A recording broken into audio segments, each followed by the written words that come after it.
Hey, what's up, everybody? This is Born on 11/9/70, and as usual, thanks for coming to my video to view me. All right, guys. The funny thing is, I really don't know what I am going to be saying until I say it. I just think of a topic and then I just go with it. So let's see where this one particularly goes, because I think this is important as far as the purpose of why I'm making this video. And that is, why would people like the government or the people of the higher ups, the elites, the Illuminati, whatever you want to call them, why they would want to put toxic chemicals in our food and water? And if you think about it from a logical sense, it might explain things a little bit better. See, there are a lot of people that use fear mongering, and they'll say they do this to destroy everybody, to wipe out the planet, to replenish. I'm not one of those doom and gloomers.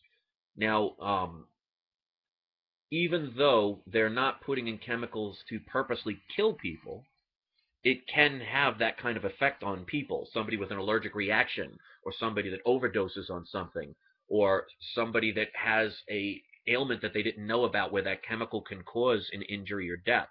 But obviously, if they wanted to kill everybody, it would be very easy to do. Just put toxic levels of whatever toxin they're putting into the food and water, and then people would just drop dead like flies. So it's obvious that's not the plan. Now, why is that? Well, because if you know anything about the research about elite and very well-to-do people, and I'm talking extremely wealthy people, not the average person out there, even in the average meaning a couple of $1 million. I'm talking about multi-billionaires. These are people that don't work for a living. These are people that are weighted on hand and foot. These are people who are generationally getting handed down their money from family business that have been around for hundreds of years. See, I don't edit my videos, so I'm just going to keep it real. So these people don't want to work. So why would they want to destroy the very people who are keeping the world going in the direction it's going? They're not going to be shoveling the driveways. They're not going to be mowing the lawns. They're not going to be cooking their dinner. They want people to do that for them. So that whole destroy the world complex that people talk about, never going to happen. That's why the whole fear mongering with the wars and the nuclear wars and everything like that, it's a smokescreen. It's a way to get you under control by scaring the living daylights out of you. Because when you're scared, you use your emotion, you use your primitive brain, and instead of thinking and using logic and reason, you just react. So if you're under the threat of nuclear war every other week, or the potential of that happening, you're going to be scared to death and you'll want to be led. Most people have this need to be led, to be one of the other people doing what other people are doing and not being individuals. I'm one of those people, and I know there are plenty of others out there that want to stand out from the crowd, to be different. Now, people like us will be mocked. That's just part of it, because if you're not part of the cool system or part of the tribe, people look at you differently, because secretly there's a lot of insecurity out there and people don't want to stand out. One of the biggest fears that mankind has, which is even stronger than being killed, is actually speaking in front of a large audience, speaking in public, because it draws attention to themselves. Most people can't handle that. That's why a lot of people are, internet tough guys and people who insult people only on a computer, because it's easy to do that from the comfort of your own home where you're nice and safe. Now, of course, I'm not saying everybody does that, but there are a select few out there in this world that will do that, and that's why most of them don't even show their faces. But regardless of that, think of it like, for example, and I'll use this reference, I've used this before. If you are a cattle rancher and you have your business selling cattle for meat. Now, you can't go around abusing and beating up and depriving your cows food and water, because they'll all die. And if they all die, you lose your business, you lose your livelihood. So you're going to feed them. You're going to shelter them. You're going to make sure they are strong by giving them exercise. You're going to take care of them. But hopefully not. You're not going to be making love to them. You're not going to be giving them the best, most expensive food. You're not going to create a mansion for them to live in. You're not going to go to the far reaches of the planet to get all these wonderful, beautiful, decorative things so they'll be happy. You want to give them the bare minimum so they'll be healthy enough to make you money and be productive. So you have to understand the mentality of these people, these elite, the ones that really control everything. And they've controlled everything since the 13th century. This goes back to the days of Pope Constantine, where he basically made a declaration where he stated that the Pope owns everything on the planet because he's representing God. And he will continue to run the world in God's absence until God comes back and say, "Hey, Pope, thanks for the nice job. I'll take it from here." That's what they seriously believe. So they own the planet. They own the people. They own the animals. They own the air. They own the water. They own everything. And that's where the scam comes from. They truly believe, the Pope truly believes that they have the right to own everything because they are one step below God. And until God comes back, knocks on the door, and says, "Okay, I'm back," that Pope is in charge of everything. So they need the people to run the show, to do all the dirty work, so they can play and enjoy the secrets of all the life of the ideas that they know about, that we're not allowed to know about. That's why they are called Illuminati, the enlightened ones. So they are going to need us. Now, of course, they don't need everyone. Prime example, if you're that cattle rancher and you own 50,000 cattle, well, if let's say 2 to 3,000 of them get this really bad disease and it could destroy your entire herd, they will have no problem killing those 2 or 3,000 if it saves the majority of the herd. So they don't have a problem with killing because sometimes you just gotta, like they say, you can't make an omelet without breaking a few eggs. So people have to realize that they don't have a problem with killing people. And you can tell they don't have a problem with it because if you talk to any government official, there's no emotion when people really die. I mean, they'll fake a tear like the president did, with some of the tragedies that are going on. What happened in Sandy Hook, he faked a couple of tears, but that's not genuine sadness. When they blow up a some kind of building over in Afghanistan or Iraq or some other place and they kill a bunch of innocent people, what do?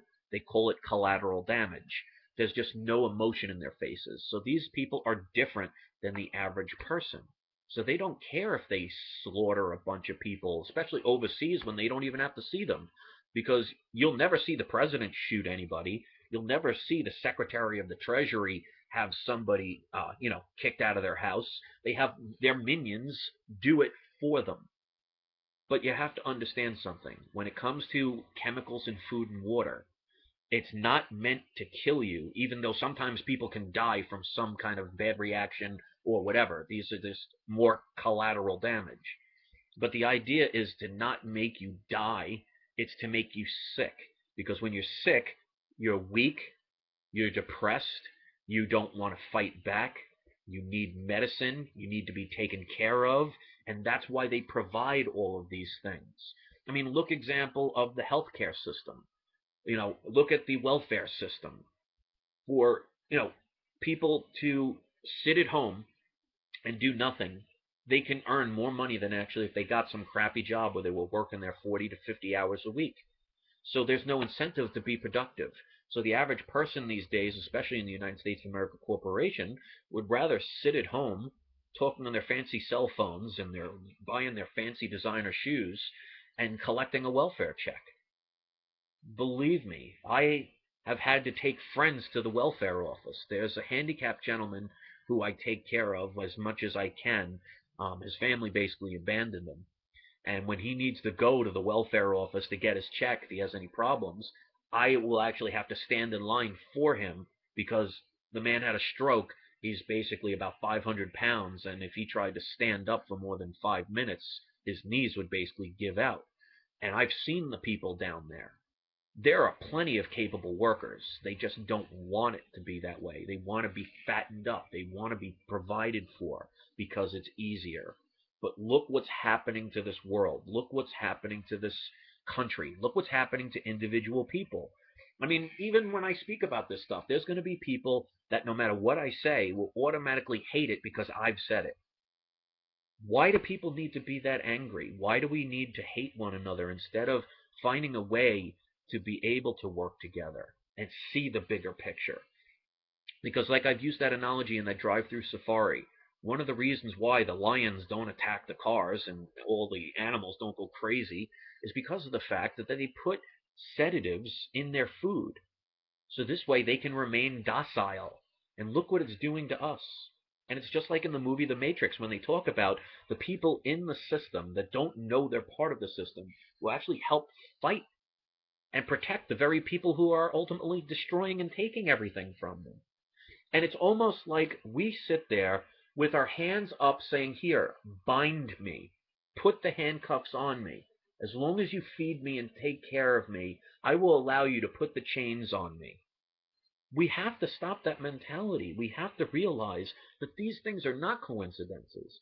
There are some people that just will never be helped. I mean, normalcy bias is a very powerful tool. Divide and conquer is a very powerful tool. That's why they've been able to get away with it for so long. But if you stop and think about all the different things that are going on in this world, whether it's through the medical industry, whether it's through the food industry, whether it's education, whether it's warfare, whether it's politics, whether it's banking industry, whether it's the entertainment, the news, the media, all these things that are happening that are corrupt, it's just at this point it's mathematically not a coincidence. When do we all see this and realize it's time to wake up? If you can't see the big picture, then why bother even trying? I know it seems like an uphill battle, but I mean, come on, do you really want to lose the fight before the fight ever begins? And we can't use the violence. We have to find a better way. You have to believe in yourself. You have to believe in your fellow man. It's not always easy because unfortunately there are a few people that will make it very difficult because of whatever reasons they have. It's frustrating on my end because I can see the bigger picture. It doesn't mean I'm always right, but let's keep it real. I get people all the time saying, "Oh, it's just another conspiracy theory." Well, how many conspiracy theories does there have to be before somebody sits there and says, "Wait a minute, maybe there is something to this," because more and more things keep coming up that just don't seem like it would be a normal thing for a normal human being to do to someone. And yet we just sit there with those chains that we allowed to be put around us and say, as long as you take care of me, as long as you put a little money in my pocket, even though I know it's debt note, even though I know it's not worth anything, as long as you let me live, I'll do whatever you say. Is that really what our purpose in life is? Like to think that I came to this planet for whatever reason for some kind of purpose, not to just be taken care of and be abused at the same time, and thank the very people that abuse me so they can profit off of me and your children. When is enough enough? All right, guys, I'm just going to leave it at that. This is more of a philosophical kind of rant. People will agree with it, people won't. But like I said, from now on, I'm allowing people to say whatever they want. So if you think this is utter bullshit, be happy to say it. If you think I'm some conspiracy nut and I've lost my marbles, you're more than happy to say so. If you agree and have the same feelings as I do, please leave your comments. And I'm going to leave it at that. So thank you very much for watching, and enjoy the rest of your day, and think. Don't just be taken care of all your life. Don't just make your whole life based on how much money you can get. Because if they shut down that system, all that money you have is now going to be useless, worthless pieces of toilet paper. Not the kind I'd want to wipe my ass with. And on that note, peace.